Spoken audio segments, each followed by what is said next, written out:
Internet చరిత్రలో ఎన్నో మిస్టరీలుంటాయి కదా, కాని కొన్ని మాత్రం ఒక లెజెండ్ లాగా మిగిలిపోతాయి. అటువంటిదే ఈ సిక్కాడా 3301. ఇది మామూలు పజిల్ కాదండోయ్, ప్రపంచంలోనే బెస్ట్ బ్రెయిన్స్ ని ఛాలెంజ్ చేసిన ఒక పెద్ద చిట్టడవి లాంటిది. అసలు ఎలా మొదలైందిది? దీని వెనకాల ఎవరున్నారు? పదండి ఈ లోతైన మిస్టరీని ఛేదించే ప్రయత్నం చేద్దాం.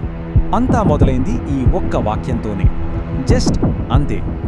జనవరి 4, 2012న ఇంటర్నెట్లోని ఓ అనామక ఫోరంలో ఈ మెసేజ్ కనిపించింది. చాలామంది మొదట్లో ఏదో ప్రాంక్లే అని లైట్ తీసుకున్నారు.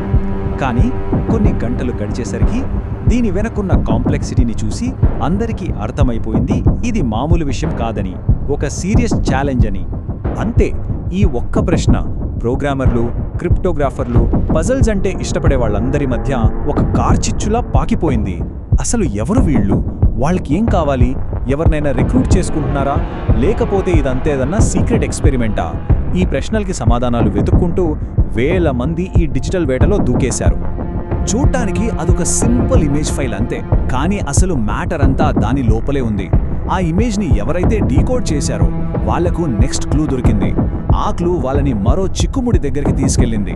అలా స్టెప్ బై స్టెప్ ఈ ఛాలెంజ్ మరింత లోతుగా, చాలా కాంప్లెక్స్గా మారిపోయింది. ఇదేదో మామూలు ఛాలెంజ్ కాదని కొద్దిసేపటికి అందరికీ క్లియర్ అయిపోయింది. ఎందుకంటే ఇది సాల్వ్ చేయాలంటే కేవలం కంప్యూటర్ స్కిల్స్ ఉండే సరిపోదు, అడ్వాన్స్డ్ క్రిప్టోగ్రఫీ తెలియాలి. అదొక్కటే కాదు, ప్రాచీన సాహిత్యం గురించి, ఫిలాసఫీ గురించి కూడా తెలిసి ఉండాలి. అంటే చూడండి, టెక్నాలజీ, లిటరేచర్, మ్యాథ్స్, ఎన్ని రకాల సబ్జెక్టులు కావాలి. దీన్ని బట్టే మనకు ఒకటి అర్థమవుతుంది, దీన్ని తయారు చేసిన వాళ్ళు కేవలం టెకీలు కాదు, టెక్నాలజీతో పాటు ఆర్ట్స్, హ్యుమానిటీస్లో కూడా వాళ్ళకి చాలా లోతైన నాలెడ్జ్ ఉంది. ఈ పజిల్లో వాళ్ళు వాడిన ఒక కీ టెక్నిక్ ఏంటంటే స్టెగానోగ్రఫీ.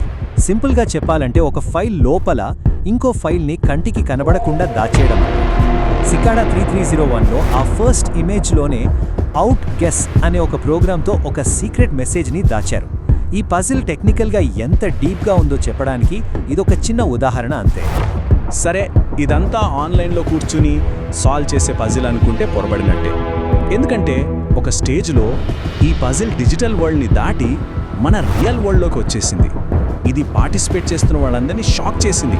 ఈ ఛాలెంజ్ని ఒక నెక్స్ట్ లెవెల్కి తీసుకెళ్ళింది. అవును, అమెరికా, జపాన్, యూకే ఇలా చాలా దేశాల్లోని సిటీస్లో సిక్కాడా లోగో ఉన్న పోస్టర్లు ప్రత్యక్షమయ్యాయి. వాటిని నిజంగా వెళ్ళి వెతికి పట్టుకొని దాని మీద ఉన్న క్యూఆర్ కోడ్ని స్కాన్ చేస్తేనే నెక్స్ట్ క్లూ దొరుకుతుంది. అప్పుడు అర్థమైంది ఇదొక ఆన్లైన్ గేమ్ కాదు, ఇది చాలా ప్లాన్డ్గా చేస్తున్న ఒక గ్లోబల్ ఆపరేషన్ అని. ఇదేదో ఒక్కసారితో ఆగిపోలేదు. కరెక్ట్గా 1 ఇయర్ తర్వాత మళ్ళీ అదే జనవరిలో 2013లో సెకండ్ పజిల్ రిలీజ్ అయింది. ఆ తర్వాత 2014లో థర్డ్ పజిల్. ఇలా ఒకే ప్యాటర్న్లో రావడం చూస్తే ఇదేదో యాక్సిడెంటల్గా జరుగుతున్నది కాదని, ఎవరో ఒక లాంగ్ టర్మ్ ప్లాన్తో దీన్ని నడిపిస్తున్నారని కన్ఫర్మ్ అయింది. దీంతో మిస్టరీ ఇంకా పెరిగిపోయింది. సరే, ఇప్పుడు అసలు పాయింట్కి వద్దాం. ఈ పజిల్ ఏంటి, ఎలా వర్క్ అయింది, ఇవన్నీ ఒకెత్తైతే అసలు దీని వెనకాల ఎవరున్నారు, ఎందుకు ఇంత కష్టపడుతున్నారు అనేదే అసలు ప్రశ్న. దీని మీద చాలా థీరీలు బయటకొచ్చాయి. సో దీని వెనుక ఎవరున్నారు అనేదానికి మేజర్గా 4 థీరీలున్నాయి.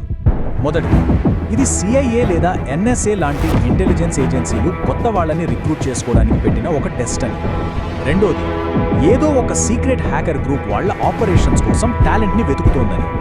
మూడోది, ఇది మనుషుల తెలివితేటల్ని టెస్ట్ చేసే ఒక పెద్ద సోషల్ ఎక్స్పెరిమెంట్ అని. ఇక నాలుగోది, ఇది డార్క్ వెబ్లో ఉండే ఏదో సీక్రెట్ సొసైటీలోకి ఎంట్రీ పాయింట్ అని. అన్నింటికన్నా పాపులర్ థియరీ మాత్రం ఇది ఇంటెలిజెన్స్ ఏజెన్సీల రిక్రూట్మెంట్ అనేదే. ఇది కొత్తేమీ కాదు. సెకండ్ వరల్డ్ వార్ టైంలో బ్రిటిష్ గవర్నమెంట్ న్యూస్ పేపర్లలో క్రాస్వర్డ్ పజిల్స్ ఇచ్చి కోడ్ బ్రేకర్లను హైర్ చేసుకుంది. బహుశా సిక్కాడా 3301 అనేది దానికి ఒక మోడర్న్ డిజిటల్ వర్షన్ కావచ్చు.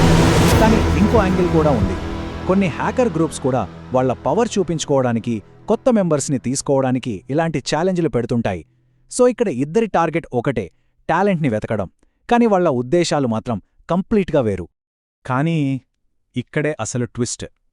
3 సంవత్సరాలు కరెక్ట్గా పజిల్స్ రిలీజ్ చేశాక 2014 తర్వాత సిక్కాడా 3301 నుంచి ఒక్క అప్డేట్ కూడా లేదు.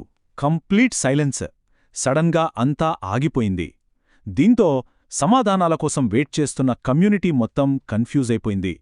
అసలు ఎందుకు ఆపేశారు? వాళ్ళకి కావాల్సిన వాళ్ళు దొరికేశారా? ఇక్కడే స్టోరీ ఇంకా మిస్టీరియస్గా మారింది. పజిల్ని సాల్వ్ చేసి ఫైనల్ స్టేజ్కి వెళ్లిన కొద్దిమంది ఏం చెప్పారంటే వాళ్ళకొక ప్రైవేట్ ఈమెయిల్ వచ్చిందట. కాని ఆ తర్వాత ఏమైందో వాళ్ళు ఎప్పుడూ ఎక్కడా చెప్పలేదు. వాళ్లతో ఏమైనా నాన్ డిస్క్లోజర్ అగ్రిమెంట్ సైన్ చేయించారా, లేకపోతే ఏదైనా సీక్రెట్ గ్రూప్లో చేర్చుకున్నారా? వాళ్లలా సైలెంట్గా ఉండిపోవడం ఈ ఊహాగానాల్ని ఇంకా పెంచింది. అంటే ఇప్పటివరకు గెలిచిన వాళ్లలో కనీసం ఒక్కరు కూడా సిక్కాడా 3301 అసలు ఉద్దేశమేంటో గాని, దాన్ని ఎవరు క్రియేట్ చేశారో గాని బయట పెట్టలేదు. జీరో. ఆ సీక్రెట్ ఇప్పటికీ ఆ కొద్దిమంది దగ్గరే భద్రంగా ఉండిపోయింది. బహుశా వాళ్లు దాన్ని ఎప్పటికీ బయట పెట్టరేమో. ఫైనల్గా చెప్పాలంటే సిక్కాడా 3301 అనేది మన డిజిటల్ యుగంలో ఒక అంతుచిక్కని లెజెండ్లా మిగిలిపోయింది. దాని కాంప్లెక్సిటీ, దాని గ్లోబల్ రీచ్, ఆ మిస్టీరియస్ ఎండింగ్ ఇవన్నీ కలిపి దీని ఇంటర్నెట్ హిస్టరీలోనే అతిపెద్ద మిస్టరీలలో ఒకటిగా నిలబెట్టాయి. నిజంగా దీన్ని క్రియేట్ చేసిన వాళ్ల బ్రెయిన్స్ని మెచ్చుకోవాల్సిందే. మరి దీని వెనకున్న అసలు నిజమేంటి? ఇది నిజంగా ఏదైనా గూఢచార సంస్థ పెట్టిన రిక్రూట్మెంట్ టెస్టా, లేక ఫ్రీడమ్, ప్రైవసీ కోసం పోరాడే ఒక సైబర్ పంక్ గ్రూప్ పనా? ఈ ప్రశ్నలకు బహుశా మనకి ఎప్పటికీ సమాధానం దొరకకపోవచ్చు. నిజం చెప్పాలంటే ఆ మిస్టరీయే సిక్కాడా 3301 ఇంత ఇంట్రెస్టింగ్గా మార్చిందేమో.